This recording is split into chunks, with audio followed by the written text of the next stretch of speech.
வணக்கம் நண்பர்களே, இன்றைக்கி நம்ம சூர்யா அவர்களுடைய நடிப்பில் வெளிவந்துள்ள கருப்பு திரைப்படத்தினுடைய விமர்சனத்தை தான் பார்க்க போகிறோம். இந்த திரைப்படத்தினுடைய பிளாட் என்னன்னு சொல்லிட்டு கேட்டிங்கன்னா, ஒரு கோர்ட்டில் நிறைய அநீதிகள் நடந்துகிட்டு இருக்கு, அதை யாருமே தட்டி கேட்க முடியாதா அப்படிங்கிற ஒரு சுச்சுவேஷன் வர்றப்போ கருப்பசாமியை இறங்கி வராரு, நான் வரண்டா அப்படின்னு சொல்லிட்டு வந்துடுறாரு.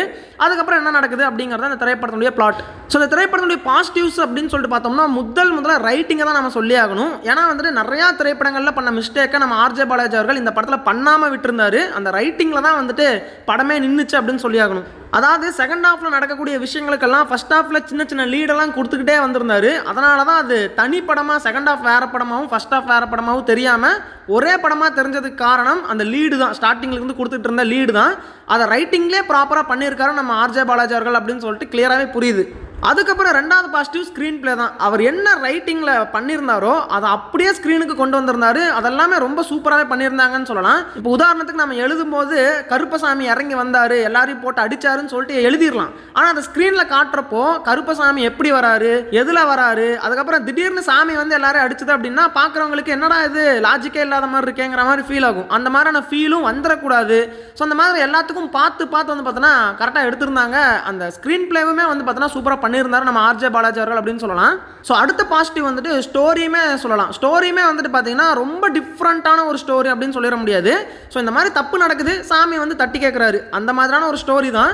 பட் அதே ஸ்டோரியை கொஞ்சம் வேறு மாதிரி எப்படியெல்லாம் கொண்டு போய் நல்லா மக்களை என்டர்டெயின் பண்ணலாம் அப்படின்னு சொல்லிட்டு தெரிஞ்சு பண்ணியிருக்காரு நம்ம ஆர்ஜே பாலாஜி அவர்கள் அப்படின்னு சொல்லலாம். பட் இவர் சூஸ் பண்ண அந்த ஏரியா இருக்குது பார்த்தீங்களா, கோர்ட்டை சூஸ் பண்ணியிருக்காரு. ஸோ அங்கே நடக்கக்கூடிய அநீதிகளை சாமி தட்டி கேட்குற மாதிரி பண்ணியிருந்தாரு. ஸோ இவர் வேறு ஏதோ ஒரு கிராமத்தில் சாமி வந்துருச்சு அப்படின்னா அதெல்லாம் ரெகுலராக இருந்திருக்கும். பட் இவர் அந்த கோர்ட்டை சூஸ் பண்ணி ஒரு டிஃப்ரெண்ட்டான ஸ்டோரியாக அதை ட்ரை பண்ணதுங்கிறதே சூப்பரான ஒரு விஷயம் அப்படின்னு தான் சொல்லணுங்க. அதுக்கப்புறம் கேரக்டர் டிசைனிங். ஸோ அதில் வந்துட்டு பார்த்தீங்கன்னா ஆர்ஜே பாலாஜி அவர்கள் இந்த அளவுக்கு வேலை பார்ப்பாரு நான் எதிர்பார்க்கவே இல்லை. ஏன்னா எல்லா கேரக்டருமே மனசில் நிற்கிற மாதிரி தான் வடிவமைச்சிருந்தாங்க. ஸோ ஸ்டார்டிங்கில் வந்துட்டு ஒரு பொண்ணு ஒரு அப்பா வருவாங்க அந்த கோர்ட்டுக்கு, அந்த கேரக்டர்ஸாக இருக்கட்டும். அப்புறம் நம்ம ஆர்ஜே பாலாஜி அவருடைய கேரக்டர், அவர் தான் சூர்யா அவர்களோட அதிகமாக இந்த திரைப்படத்தில் வந்திருந்தார். ஆக்சுவலாக இது அவருடைய படம் தானா அப்படின்னு கேட்குற அளவுக்கு அவருடைய ஸ்க்ரீன் ப்ரெசன்ஸ் அதிகமாக இருந்துச்சு. ஸோ ஆர்ஜே பாலாஜியுடைய கேரக்டர் டிசைனிங் நல்லா இருந்துச்சு. ஆனால் அவருடைய கேஸ்டிங் வந்துட்டு பார்த்தீங்கன்னா இந்த படத்தில் ஒர்க் அவுட் ஆகலை. அதை நான் வந்துட்டு நெகட்டிவ்ஸில் சொல்கிறேன். அதுக்கப்புறமா நம்ம சூர்யா அவர்களுடைய கேரக்டர், அவரை வந்துட்டு எந்தெந்த சீனில் தேவையோ அந்த சீனில் மட்டும் காட்டியிருந்தாங்க. அதுவே பெரிய விஷயம் இந்த காலத்தில் அப்படின்னு தான் நான் சொல்லி ஆகணும். ஏன்னா ஒரு பெரிய ஹீரோ திரைப்படம்னா அவரையே தான் காட்டிக்கிட்டு இருப்பாங்க. எல்லா சீன்லேயுமே நம்ம ஹீரோவே தான் இருக்கணுங்கிற மாதிரி காட்டிகிட்டு இருப்பாங்க.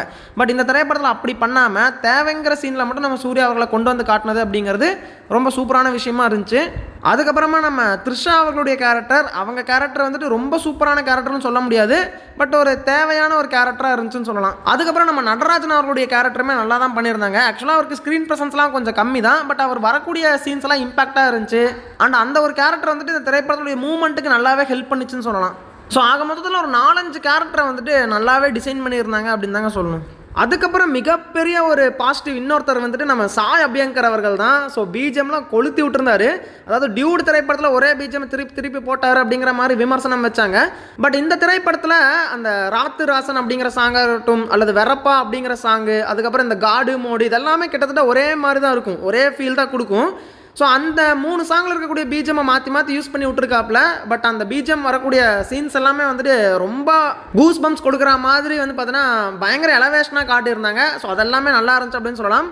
ஸோ மியூசிக்குமே இந்த திரைப்படத்துக்கு ஒரு மிகப்பெரிய பக்கபலமாக அமைஞ்சுது, அதை வந்துட்டு தவிர்க்கவே முடியாது.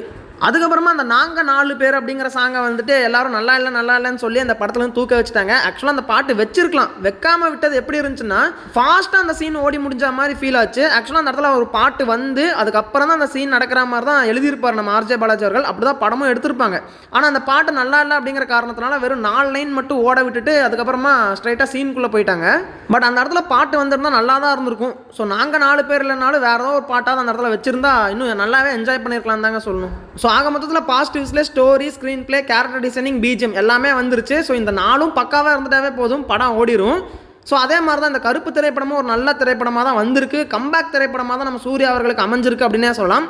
பட் இருந்தாலும் இந்த திரைப்படத்தில் நெகட்டிவ்ஸுமே இருக்குது. ஸோ அது என்னென்ன அப்படின்னு பார்த்தோம்னா, ஃபஸ்ட்டு லாஜிக் வந்து பார்த்தீங்கன்னா நிறைய இடங்களில் மிஸ் ஆகிற மாதிரி ஃபீல் ஆச்சு. சரி ஓகே, இது வந்துட்டு கருப்பசாமியே வந்து வராரு அப்படிங்கிறப்போ லாஜிக் அந்த ஃபைட் சீக்வன்ஸ்லையோ 4-5 பேரை பறக்க விட்றாரு அப்படிங்கிற மாதிரி இருந்துச்சுன்னா அதை அக்செப்ட் பண்ணிக்கலாம். பட் இந்த படத்துல ஒரு பவுண்டரி செட் பண்ணுறாங்க, ஒரு எல்லை அப்படிங்கிற மாதிரி ஒன்று செட் பண்ணுறாங்க. அந்த எல்லையை மீறி பவர் இருக்காது அப்படிங்கிற மாதிரி சொல்லிட்டு மறுபடியும் பவர் வருது, இந்த மாதிரிலாம் வந்து பார்த்தீங்கன்னா காட்டியிருந்தாங்க. ஸோ அதெல்லாம் வந்து பார்த்தீங்கன்னா கொஞ்சம் லாஜிக்கலி இன்னும் கொஞ்சம் பெட்டராக பண்ணியிருக்கலாமோ அப்படிங்கிற மாதிரி ஃபீல் ஆச்சு.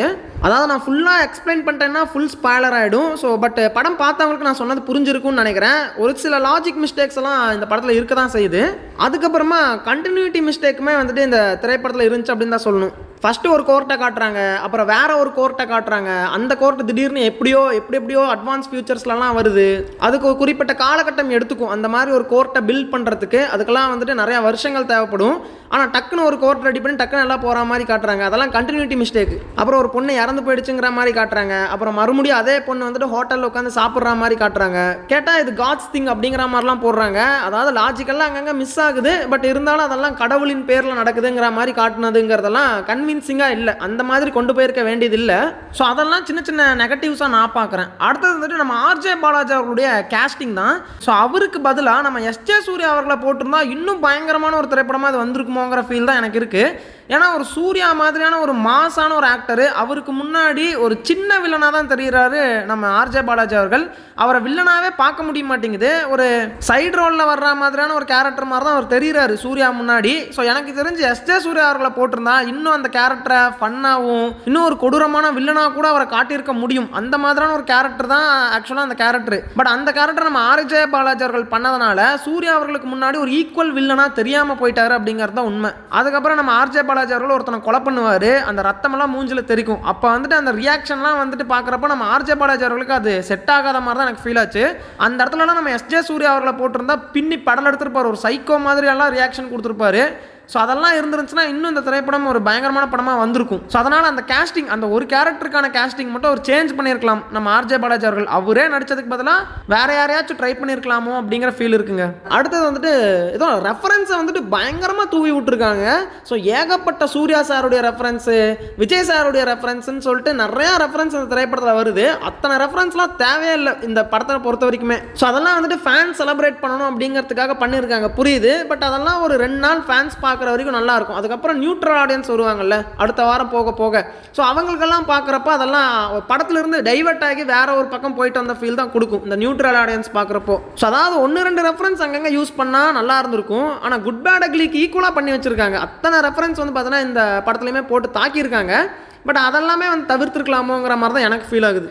ஆனால் நம்ம ஊரை பொறுத்த வரைக்கும் அந்த மாதிரி ரெஃபரன்ஸ் வச்சாலும் ஓடத்தான் போகுது. அதை வந்து பெருசாக நம்மளும் கண்டுக்க மாட்டாங்க. என்ஜாயபிளாக இருக்கா அப்படின்னு தான் பார்ப்பாங்களே தவிர ரெஃபரன்ஸ் வச்சா வச்சுட்டு போங்கடாங்கிற ஒரு மைண்ட் செட்டில் இருக்கக்கூடிய ஆட்கள் தான் நம்ம ஊர் ஆட்கள். அதுக்கப்புறமா இந்த பார்ட் 2க்கெல்லாம் லீடு கொடுத்துருந்தாங்க. அதெல்லாம் சுத்தமாகவே ஒர்க் அவுட் ஆகலை அப்படின்னு தான் சொல்லணும். ஆக்சுவலாக ஐடியாவாக அது நல்லா இருந்துச்சு. இப்போ ஒரு கோர்ட்டில் வந்துட்டு ஒரு சாமி வந்துச்சு காப்பாற்றிருச்சு, ஓகே. அடுத்து உலகத்தில் எத்தனையோ கோர்ட் இருக்குது, எத்தனையோ இடத்துல வந்துட்டு அநீதிகள் நடக்குது, அதெல்லாம் யார் காப்பாற்றுவா அப்படிங்கிறப்போ அப்போ வந்துட்டு கருப்பை மறுபடியும் வரான் அப்படின்னு போடுறதுங்கிறது நல்ல ஒரு ஐடியா தான். ஐடியாவாக அது நல்லா இருந்தாலுமே இவங்க ஒன்று பண்ணி வச்சுருக்கிறாங்க. அது வந்துட்டு பார்த்தீங்கன்னா சுத்தமாகவே ஒர்க் அவுட் ஆகலை. பார்ட் 2க்கான ஹைப்பெல்லாம் சுத்தமாக க்ரியேட் ஆகவே இல்லை இவங்க பண்ணது. ஸோ அது கொஞ்சம் வேறு மாதிரி ட்ரை பண்ணியிருக்கலாம். இல்லைன்னா கம்மனை விட்டுருக்கலாம். எதுக்கு பார்ட் 2லாம்? ஒரு கதைன்னு ஒன்று இருக்குது, அந்த கதைக்குன்னு ஒரு முடிவு வந்துருச்சு. அந்த முடிவில் அப்படியே எண்டு கார்டு போட்டு முடிச்சாதான் நல்லாயிருக்கும். அதை விட்டுட்டு மறுபடியும் வரான் அப்படின்னு காட்டுறதெல்லாம் வந்துட்டு அதெல்லாம் காலாகாலமாக பண்ணிகிட்டு இருக்கிறது. ஸோ அதெல்லாம் இவங்க தவிர்த்திருந்தாவே இந்த படம் நல்லா தான் இருந்திருக்கும். இதெல்லாமே சில நெகட்டிவ்ஸாக நான் இந்த திரைப்படத்தில் பார்க்குறேன். ஆக மொத்தத்தில் இந்த லாஜிக்கெல்லாம் பார்க்காம, இந்த கண்டினியூட்டி மிஸ்டேக்லாம் பார்க்காம பயங்கரமான ஒரு கமர்ஷியல் படம் பார்க்கணுன்னு ஆசைப்பட்டீங்கன்னா கண்டிப்பாக கருப்பு வந்துட்டு ஒரு நல்ல ஆப்ஷன் அப்படின்னு தான் நான் சொல்லுவேன். இந்த குட் பேட் அக்லி பிடிச்சிருக்கு அப்படின்னு சொல்கிற குரூப்புக்கெல்லாம் கண்டிப்பாக கருப்பு ரொம்பவுமே பிடிக்கும். ப்ரோ இல்லை எனக்கு இந்த ரெஃபரன்ஸ்லாம் சுத்தமாக பிடிக்காது, ஒரு படம்னா படத்தினுடைய கதை, ஸ்க்ரீன் பிளே இதெல்லாம் ஸ்ட்ராங்காக இருக்கிற மாதிரி இருக்கணும் அப்படிங்கிற நினைக்கக்கூடிய ஆடியன்ஸாக நீங்கள் இருந்தீங்கன்னா இந்த படம் உங்களுக்கு ஒரு ஆவரேஜான ஒரு படமாக தான் ஃபீல் ஆகும். பட் ஃபேன்ஸுக்கெல்லாம் வந்துட்டு ஒரு ட்ரீட் இந்த கருப்பு அப்படின்னு சொல்லலாம். சரி, ஓகே நண்பர்களே, இந்த கருப்பு திரைப்படத்திற்கு என்னுடைய ரேட்டிங்ஸ் என்னன்னா 6.5 அவுட் ஆஃப் 10. ஸோ நீங்கள் இந்த கருப்பு திரைப்படத்தை பார்த்துட்டீங்களா? உங்களுக்கு இந்த படம் பிடிச்சிருந்தா இல்லைன்னு சொல்லிட்டு மறக்காம கமெண்ட்டில் சொல்லுங்கள். உங்களை நான் அடுத்த வீடியோவில் சந்திக்கிறேன்.